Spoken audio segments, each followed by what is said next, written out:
Bine v-am găsit, dragilor din Zodia Gemeni, oriunde v-ați afla în această lume mare. Suntem din nou împreună pentru lectura generală a lunii februarie a acestui an 2026. Așa că nu doar cei care aveți soarele în Gemeni, ci și cei care aveți poate luna, Venus sau ascendentul în această zodie. Această lectură este de asemenea și pentru voi. Înainte de a începe lectura propriu-zisă, așa cum mulți dintre voi deja v-ați obișnuit, voi face un scurt rezumat împreună cu o noutate pe care o să vă comentez imediat. Voi vorbi foarte pe scurt din punct de vedere astrologic cu ce vine luna februarie, dar îmi cer scuze, pe lângă acest aspect voi vorbi un pic și despre energia arcanelor majore care au o anumită influență pe lunile calendaristice ale acestui an. Îmi cer scuze, nu știu ce mi-a venit de strănut în continuu, dar nu vreau să întrerup lectura, așa că haideți să începem și să vedem din punct de vedere astrologic cum va fi luna februarie, fără să mai implic tot felul de termeni tehnici. Trebuie să știm că încă de pe 1 februarie, când avem o lună plină în Leu, va apărea o dorință de a fi validați, de a fi valorați, de a fi recunoscuți și de a scoate la suprafață acele lucruri care le-am ținut poate prea mult timp în interiorul nostru.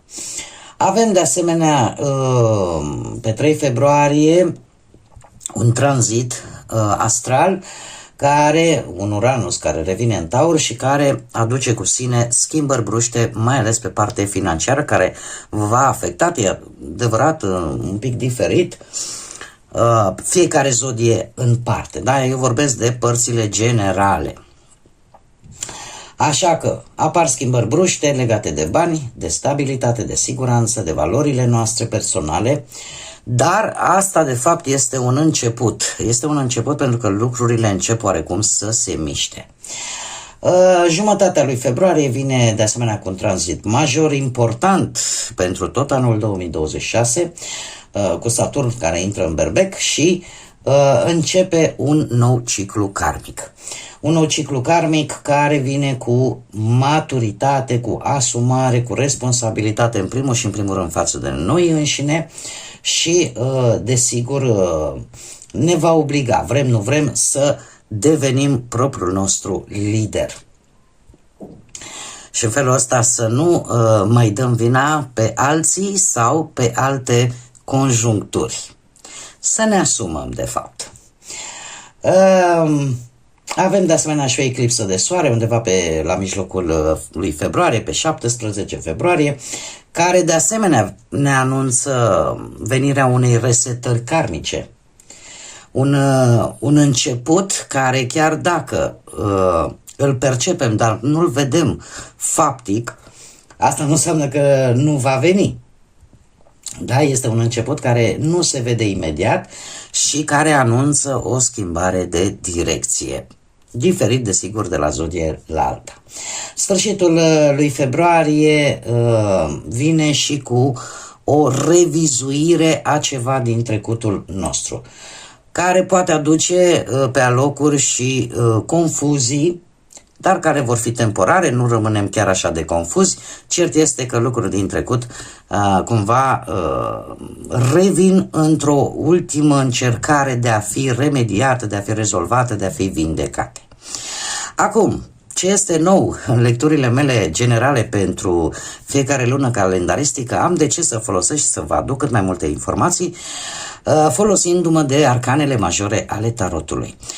Fiecare lună calendaristică are un guvernator, să zicem așa, un arcan major. În cazul de față, luna februarie are ca și energie guvernatoare energia Marii Preotese, iar alături de ea, prin o numerologie pitagorică, se alătură arcanul major Justiția și Judecata.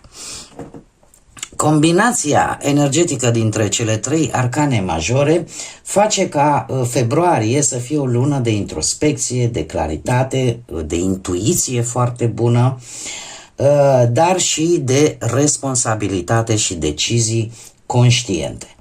Cumva toate aceste energii vor duce la o nouă direcție și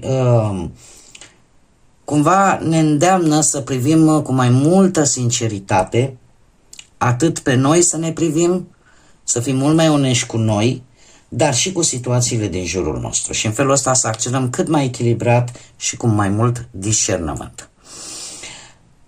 În ceea ce vă privește pe voi, dragilor, strict pe voi ca și zodie, atât din punct de vedere astrologic, cât și din punct de vedere al acestor energii ale arcanelor majore, faptul că Mercur, care este și guvernatorul vostru, intră în Pești către finalul lunii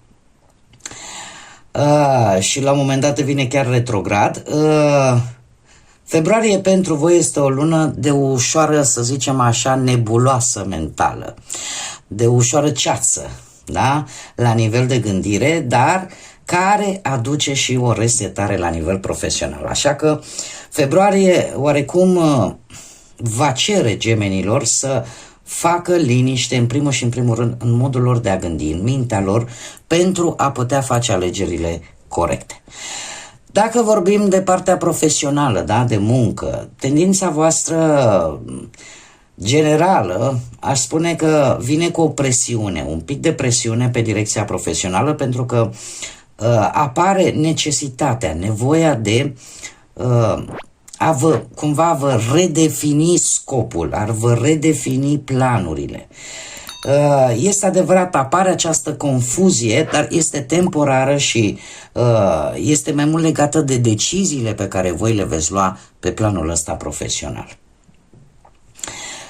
Este o lună în care veți fi mai puțin logici, nu prea vă stă în caracter, este adevărat, și lucrul ăsta probabil că îl veți resimți, dar în același timp trebuie completat ceva, nu? Și veți fi mult mai intuitivi. E ca și cum ai zice, trebuie totuși să-mi ascult și intuiția. În februarie această intuiție cumva este la capacitate maximă, influențată de energiile atât astrale cât și dacă ținem cont și de aceste arcane majore. Așa că deciziile voastre vor fi bazate pe ceea ce voi simțiți și nu neapărat pe ceea ce știți deja. Se poate închide pentru unii dintre voi un capitol la nivel profesional sau să apară o nouă responsabilitate care vi se dă la locul de muncă sau pur și simplu să vi se deschidă o nouă direcție. Cumva eu aș zice că pe plan profesional voi, dragilor din Gemeni, sunteți cumva îndemnați să alegeți un singur drum și nu 10. Este momentul în care, e ca și cum ar zice universul, trebuie să te hotărăști. Nu mai poți inclina balanța în o grămadă de lucruri, trebuie să te axezi strict pe unul singur. Dacă vorbim de bănuți, așa cum am mai spus, pot veni fluctuații, pot veni întârzieri de bani legați de muncă și nu neapărat de noroc. Iar cu un Mercur retrograd pe finalul de lună pot apărea plăți amânate. Amânarea unor plăți. De asemenea, tot pe plan financiar se pot ivi, nu știu, renegocieri sau reluarea unor discuții legate de bani mai vechi, da? Mai ales către sfârșitul lunii. Putem vorbi, nu știu, de importanța, aș spune, în această lună, în mod special pentru voi, importanța de a verifica documentele pe care poate ar trebui să le semnați. Nu semnați în grabă.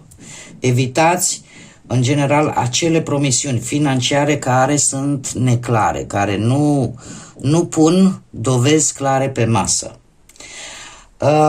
Eu aș spune că pe plan financiar, așa per general, este important, în primul rând, un pic de ordine pe partea asta banilor, pentru că odată ce lucrurile sunt mult mai ordonate, mult mai organizate, atunci voi vă veți recupera acea liniște mentală.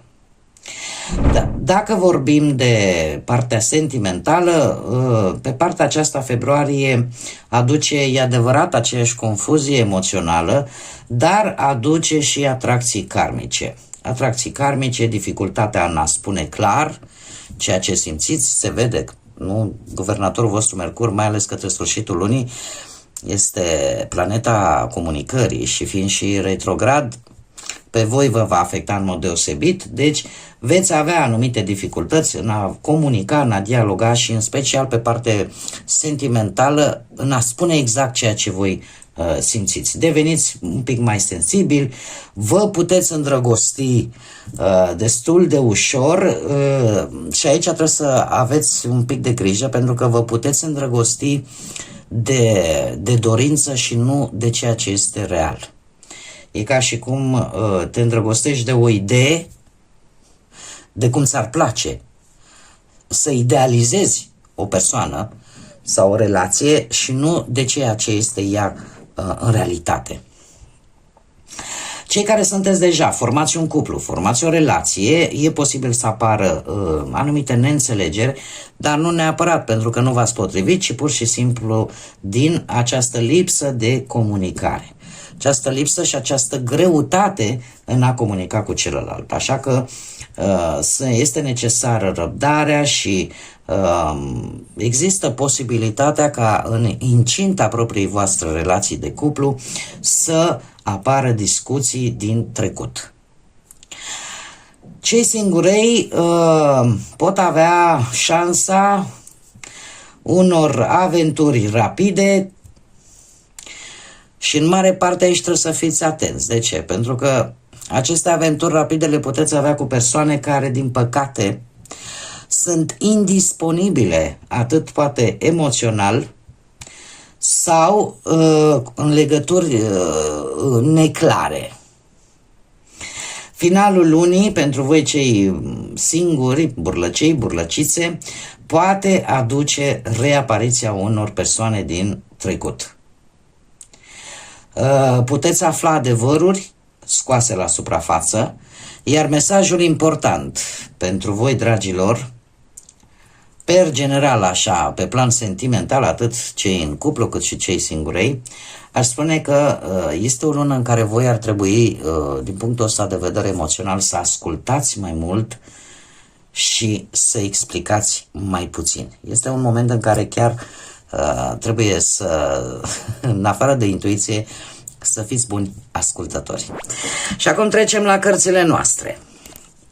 Prima săptămână din februarie avem Vulturul, o stare de ușoară depresie, anxietate, o grijă vis-a-vis de o situație care implică un inamic sau implică, e ca și cum îți faci griji că cineva lucrează împotriva ta sau are ceva cu tine, iar asta îți dă așa o stare de agitație.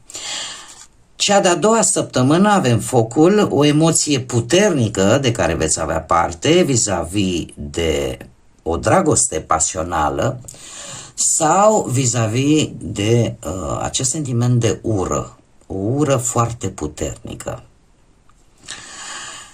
Adică e cu dus și întors, e acea sabie cu două tăișuri, ori e albă, ori e neagră, dar e dusă la extrem. Cea de-a treia săptămână avem câinele de departe. Se pare că o amiciție de la distanță se gândește la voi, că e prieten-prietenă, persoană dragă vouă sau cu care voi ați avut o conexiune importantă, ori primiți vești, ori vi se dă de înțeles, dar este cineva de la distanță, undeva în a 3-a săptămână din februarie, care se gândește la voi și care poate să aibă legătură cu o energie feminină pentru unii. Este vorba de o legătură, comunicare, ceva important cu care voi veți avea de-a face în a 4-a săptămână din februarie. O energie tânără, am mai spus, posibil să îi placă să-și țină părul strâns, să aibă, nu știu, nuanțe, șuvițe, nuanțe în păr și să fie așa, nu știu, să aibă obrajii un pic mai proeminenți, dar este cineva care are o importanță pentru voi, că poate să fie pe orice domeniu al vieții, fie el profesional, material sau sentimental.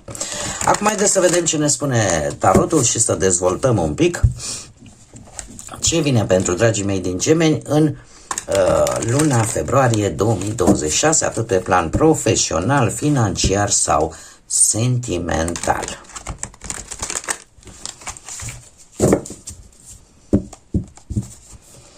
Să vedem.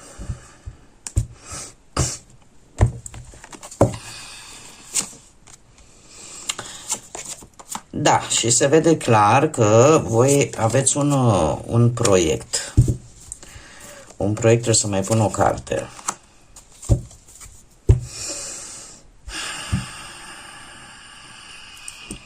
Dragii mei, e posibil, haideți să o luăm așa cu începutul, e posibil ca ori aveți un plan, un proiect legat de viața voastră profesională, la care ați muncit foarte mult și la care o să țineți cu dinții până undeva, aș spune, până la jumătatea lunii, doar că se pare că acest plan, acest proiect, acest job, acest post pe care voi sunteți, are parte de o schimbare.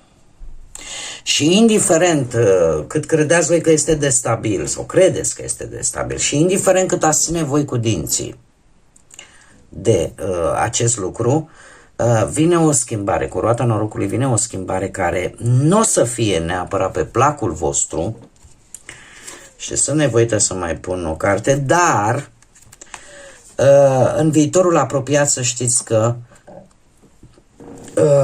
îți va aduce noi începuturi și îți va aduce noi schimbări, eu aș spune, destul de favorabile. Și chiar pentru cei care, da, haideți să le luăm așa cum sunt, da? Duceți ceva greu, orică este un job, da? Sau există o situație la locul de muncă în care poate cineva îți vrea postul și asta aduce oarece tensiuni, aduce negocieri dificile sau, cum am mai spus, ții cu dinții că avem un 4 de monede care îmi vorbește de posesiune, de să ții de acest job stabil și trebuie să vă spun că mulți poate dintre voi nu vă place neapărat ce faceți aici, doar că dacă stai să o gândești, domne, este ceva stabil, îmi vin și mie niște bani lunar, ți-o de el aia, bun, rău cum e, țin de el. Doar că trebuie să vă spun că această lună vine cu schimbări din punctul ăsta de vedere. Avem roata destinului, roata norocului care aduce schimbări, iar imediat după această schimbare, tocmai de aceea am mai pus încă 2 cărți, avem un 3 de spade. Asta ce îmi spune? Îmi spune că oricineva este recompensat, dar pentru munca pe care tu ai făcut-o, ori pur și simplu această schimbare pe tine te va împinge să-ți cauți un alt job. Dezamăgit? Da. Cu anumite frustrări perfect normale până la urmă? Și asta. Dar acest lucru, această schimbare care vine pe planul profesional, pe tine te va împinge către mai bine, chiar dacă vă vine greu să credeți acest lucru.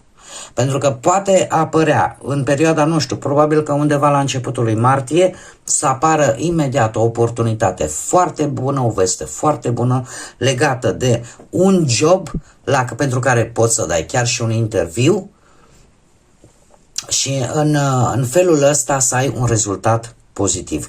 Adică schimbările, eu aș spune că sunt, chiar dacă aparent ele sunt ori să vă incomodeze, ori să vă necăjească, ori să vă supere, dar totuși rezultatul să știți că va fi unul pozitiv în viitorul apropiat. Mergem mai departe, haideți să vedem pe plan material.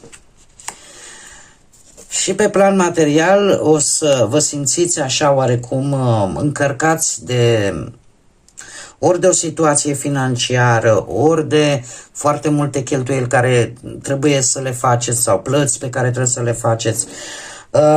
Este adevărat cu 6 de bâte, dar în situația aceasta, având și un 10 de bâte lângă, asta mie îmi spune că, cum să zic eu,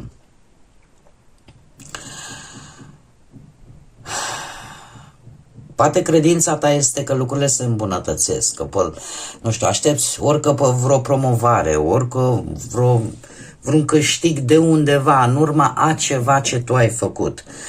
Dar este foarte greu. În schimb, nu trebuie să fiți dezamăgiți și să-mi spuneți, Doamne, dar numai de rău ne-a spus. Nu, trebuie să vă spun pe general. Luna lui februarie este o lună de așezare, ca să spun așa. Pe de-o parte, a unor lucruri de schimbare, pe de altă parte, dar este de fapt încet, încet ne pregătim de primăvară, da? E ca și cum am zice, pregătim terenul.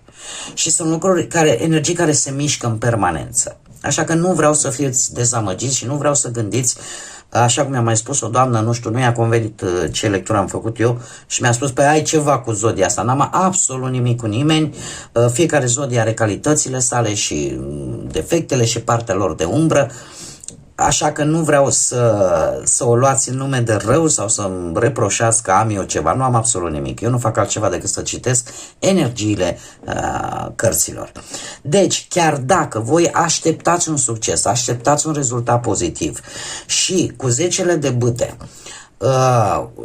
începe să se pună o anumită presiune pe finanțe, că vin datorii, că vin cheltuieli, fiți organizați și nu vă lăsați debusolați. Fiți echilibrați. De ce? Pentru că, totuși, cu acest 3 de monede îmi vorbește de ori de o mică recompensă care va veni către sfârșitul lui februarie și care vă va ajuta vis-a-vis de aceste datorii, de aceste cheltuieli inerente de care o să aveți parte, sau pur și simplu un sprijin, o muncă în echipă, da? Un proiect ajutat de alte energii, vă pot ajuta, o idee bună, te pot ajuta să obții banii necesari pentru a trece de această presiune care se va pune pe finanțe. Oricum, este anunțat cumva schimbările astea bruște pe plan financiar, cum am mai spus, încă de undeva de pe 3 februarie, când Uranus cumva revine în Taur și afectează această stabilitate binecunoscută a zodiei Taur, da? Nu trebuie să... este ultima mea dorință să vă fac să fiți speriați. Eu fac lecturi aici pentru ghidare, pentru ca voi să înțelegeți energiile și să vă folosiți liberul arbitru în așa fel încât să vă ghidați, pur și simplu. Așa cum o spun de multe ori, tarotul nu obligă, tarotul prezintă energiile, ăsta e rolul lui. Și ce facem noi, deja trebuie să ne asumăm. Mergem mai departe pe plan sentimental, cei care sunteți deja într-un cuplu, formați deja o pereche și avem soarele, avem zodia leu, avem cavaler de cupe, zodii de apă, rac, pești sau scorpion și avem un as de spade. Aici, dragilor, să știți că relația se bazează în primul și în primul rând pe adevăr. Pe adevăr, pe onestitate, pe lucruri sincere și așa cum bine am văzut din energiile pe care le-am comentat în introducerea acestei lecturi, voi, dragilor, puteți fi ușor confuzi, dar către sfârșitul lunii, da, totuși lucrurile se clarifică. Există o relație optimistă, sunteți mai emoționali, mai vulnerabili, aș putea să spun, Oarecum asta nu înseamnă că nu simțiți, ci pur și simplu o să vă fie un pic mai greu să vă exprimați emoțiile, să le scoateți la suprafață. Și asta, bineînțeles că am văzut-o și cu acel Mercur retrograd. Dar eu zic că ce este cel mai important pentru cei care formați un cuplu este acela că există totuși multă iubire, există și multă sexualitate, pasiune, atracție fizică și eu aș mai spune că conexiunea voastră este una destul de solidă, care are șanse să meargă către viitor.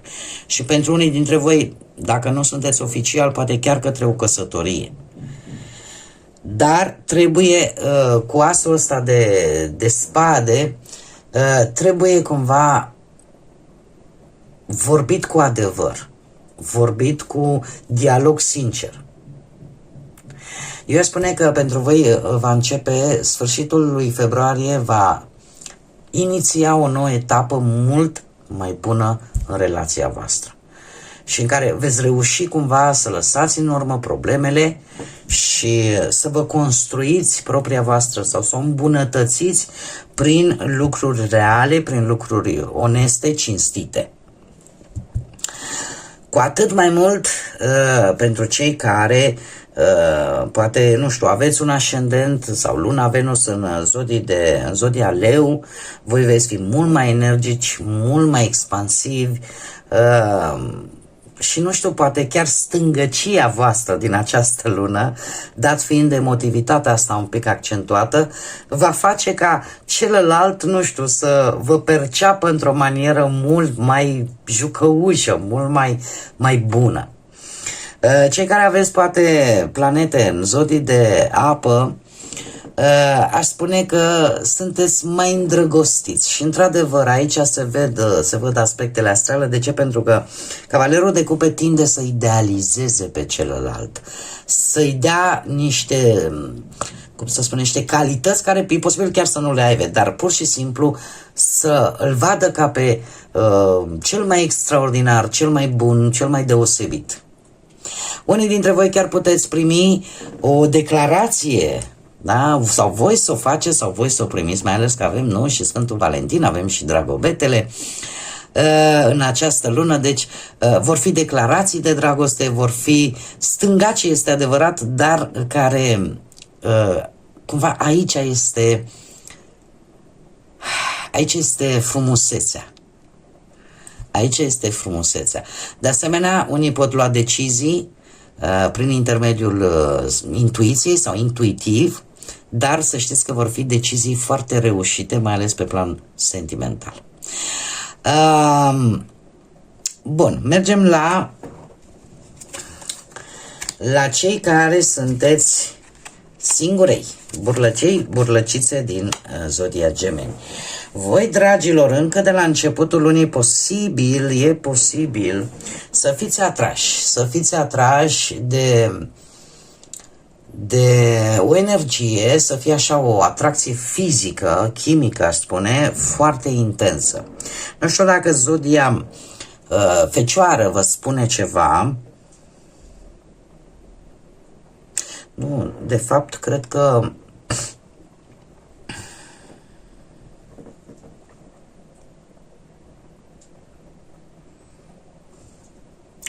foarte interesant aici. Voi, dragii mei, stați să vă spun, e posibil să fiți atrași de o energie, poate chiar la locul de muncă. Nu neapărat pentru toată lumea, eu îmi fac datoria și vă spun, posibil la locul de muncă. Dar să știți că această energie, în acest moment cel puțin, sau pe parcursul lui februarie, se află într-un moment în care ori a ieșit recent din o relație și încă procesează situația, încă poate încearcă să se obișnuiască cu această idee, e într-o fază de introspecție și să știți că este o energie foarte atentă la detalii. Este o energie, nu știu eu cât de Cât de mult, să zicem, o să vă placă vouă, posibil să da, posibil să nu, dar este o energie care deocamdată se focusează foarte mult poate pe carieră sau pe o situație financiară importantă pentru această energie. Dacă, să zicem, că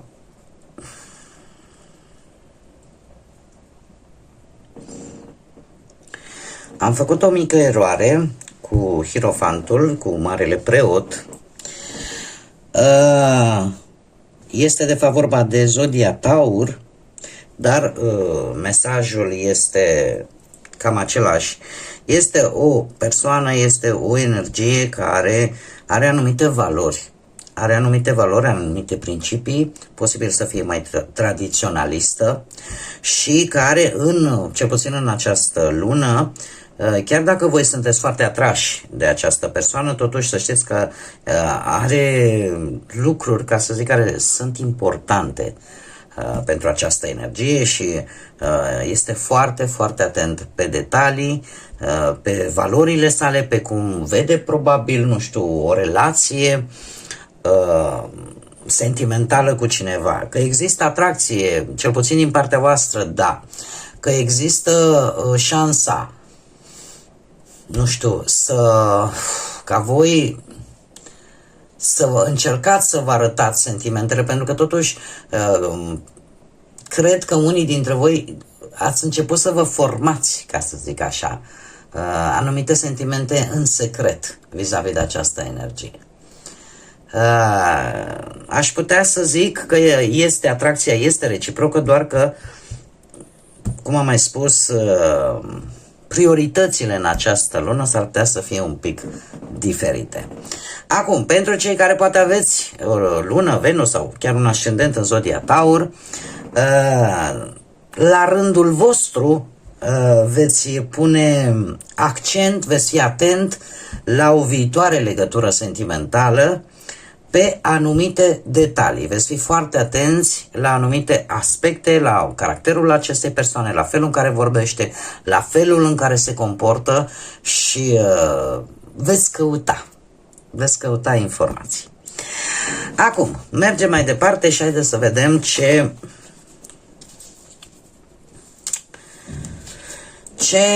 inițiale de nume, prenume de persoane, pseudonim sau porecle de persoane cu care voi veți interacționa de-a lungul lui februarie și care vor avea o anumită importanță.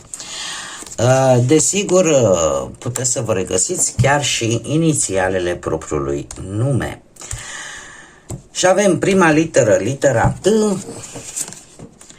avem litera N, litera W, litera I,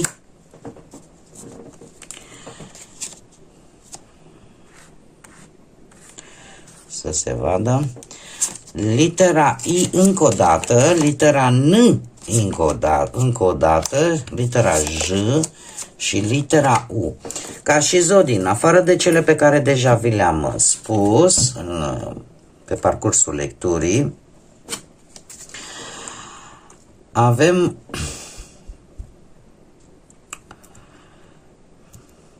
să știți că predomină totuși zodiile de aer, la fel ca și voi, Gemeni, Balanță, Vărsător și, într-adevăr, zodiile de pământ, Taur, Fecioară sau Capricorn. Acum, haideți să vedem ce numere importante care pot reprezenta unele dintre ele chiar și date calendaristice pe parcursul lunii februarie sau pot reprezenta orice alt lucru care vă rezonează, care este în evidență pentru voi și ce mesaj au aceste numere, care sunt cifrele importante pentru dragii mei din Gemeni în luna februarie. Cifrele importante, să vedem. Nu vrea, mai încercăm cifre importante pentru dragii mei din Gemeni. Interesant, avem de 4 ori cifra 2. Asta înseamnă 2, 4, 6, 8, și 44. Și ne vorbește de binecuvântări divine. Îngerii îți trimit binecuvântările cu iubire să te înconjoare, știu ceea ce trebuie să știi, că ești iubit, iubită și protejat, protejată. Așa că divinitatea, universul, luați-o cum vreți, îți oferă suportul în tot ceea ce tu iubești și tot ce este legat de iubire. Așa, per general, un mesaj despre faptul că nu sunteți singuri, dragilor, și că aveți o legătură specială cu divinitatea, cu universul, cu spiritualitatea. Haideți să vedem și mesajul spiritual pentru voi, dragii mei, din Gemeni în luna februarie. Un mesaj pentru dragii mei din Gemeni în luna februarie. Care este mesajul pentru ei? Ia să vedem. Ce ne spune? Este necesar să ignori ceea ce fac alții și ceea ce ei reușesc. Viața ta e despre a sparge propriile tale limite, de a trece peste și a rupe propriile tale limite și în felul ăsta tu să crești și să trăiești viața în cel mai bun fel. Nu ești în competiție cu nimeni altcineva. Așa că plănuiește-ți să lași trecutul în urmă și nu alte persoane.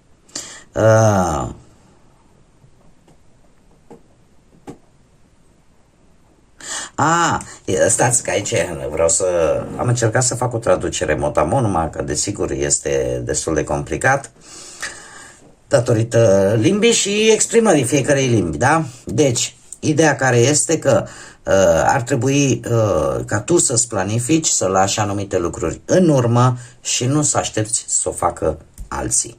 Dar ce este esențial este ca voi, dragilor, să ignorați de multe ori, să nu mai intrați în competiție cu tot felul de situații, cu tot felul de persoane, cu ce a făcut cu Tărică, cu ce a făcut cu Tărescu, să vă axați foarte mult pe propriile provocări care le aduce viața, care vin în viața voastră proprie, personală, și să vă depășiți propriile voastre limite, pentru că numai în acest fel vă puteți dezvolta armonios și numai în acest fel veți putea să creșteți.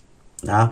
Pentru că voi nu sunteți într-o competiție până la urmă cu nimeni decât cu voi și voi trebuie să vă dezvoltați pe voi. Așa cum am mai spus-o și în lecturile anterioare și generale pentru 2026, acesta, dragilor, este importantă în primul și în primul rând călătoria și nu neapărat destinația. Cam atât am avut pentru voi, dragilor din Gemeni. Eu mă cred și consider și m-aș bucura tare mult să vă fi putut ajuta, să vă fi putut această lectură să vă aducă acea ghidare, acea claritate. Și, desigur, toți cei care încă nu v-ați abonat, dragilor, dacă criterii basice, dacă ați rezonat, dacă vă place felul în care eu fac aceste lecturi și cum le explic, nu ezitați, dragii mei, abonați-vă, nu știu, lăsați un like și un comentariu.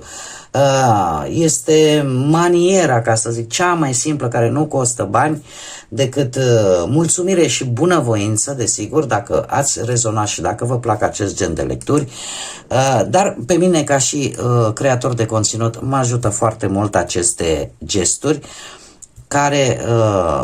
pe care vi le cer să fie sincere și în felul ăsta sper să evit tot felul de comentarii răutăcioase care îmi tot parvin din când în când și de care eu, cinstită să fiu, chiar nu am nevoie.